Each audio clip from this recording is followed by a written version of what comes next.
কক্সবাজারে জ্বালানি তেল সংকটের কারণে মাছ ধরার ট্রলার সাগরে যেতে পারছে না।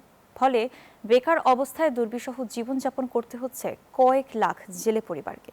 পাশাপাশি 15 এপ্রিল থেকে সাগরে মাছ আহরণে 58 দিনের নিষেধাজ্ঞা শুরু হওয়ায় হতাশা বিরাজ করছে ট্রলার মালিকদের মাঝে। রেজিস্ট্রেশনভুক্ত ট্রলারগুলোকে অগ্রাধিকার ভিত্তিতে তেল দেওয়া হচ্ছে বলে জানিয়েছে জেলা প্রশাসন। ইরফানুল হাসানের তথ্যচিত্রে ডেস্ক রিপোর্ট। জ্বালানি তেলের কৃত্রিম সংকট আর তেল বাণিজ্যের প্রভাব পড়েছে কক্সবাজার উপকূলের জেলেদের মধ্যে। প্রায় 1 মাস ধরে সাগরে মাছ ধরতে যেতে পারছেন না জেলেরা।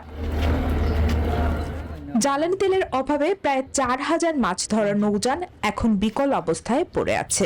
এতে স্থানীয় বাজারে মাছের সরবরাহ কমে গিয়ে প্রভাব পড়েছে সাধারণ ভোক্তাদের ওপর। দীর্ঘদিন ধরে মাছ ধরতে যেতে না পেরে বিপাকে পড়েছেন জেলেরা। অসহায় অবস্থায় পরিবার নিয়ে কাটাতে হচ্ছে মানবেতর জীবন। তেল পাচ্ছি না, আমাদের অসুবিধা।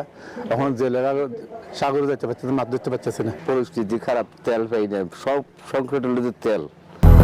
200-র বেশি সার্ভিস ও ফিচারে লেনদেনের সব বিকাশ অ্যাপে সম্ভব।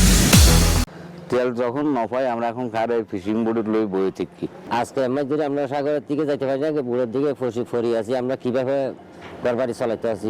চলতি মাসের 15 তারিখ থেকে মাছ ধরে 58 দিনের নিষেধাজ্ঞা দিয়েছে সরকার। একদিকে জ্বালানি সংকট, তার উপর নিষেধাজ্ঞা। এমন অবস্থায় হতাশ ব্যবসায়ীরা।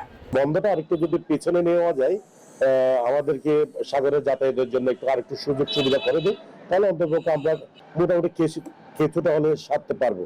এদিকে ফিলিং স্টেশনগুলো তেল দিচ্ছে না বলে অভিযোগ থাকলেও জেলা প্রশাসক বলছেন নিবন্ধনকৃত বোটগুলোকে অগ্রাধিকার ভিত্তিতে তেল সরবরাহ দেওয়ার নির্দেশনা দেওয়া হয়েছে। সরকারি নির্দেশনা মোতাবেক যারা রেজিস্টার্ডকৃত তাদেরকে আমরা তেল দেওয়ার ক্ষেত্রে অগ্রাধিকার দিচ্ছি। জেলা মৎস্য অফিসের তথ্য মতে কক্সবাজার 9টি উপজেলায় প্রায় 6000 মাছ ধরার ট্রলার রয়েছে, কিন্তু প্রয়োজনীয় ডিজেল না পাওয়ায় অন্তত 4000 ট্রলারের মাছ আহরণ কার্যক্রম বন্ধ রয়েছে। Text report, news 24।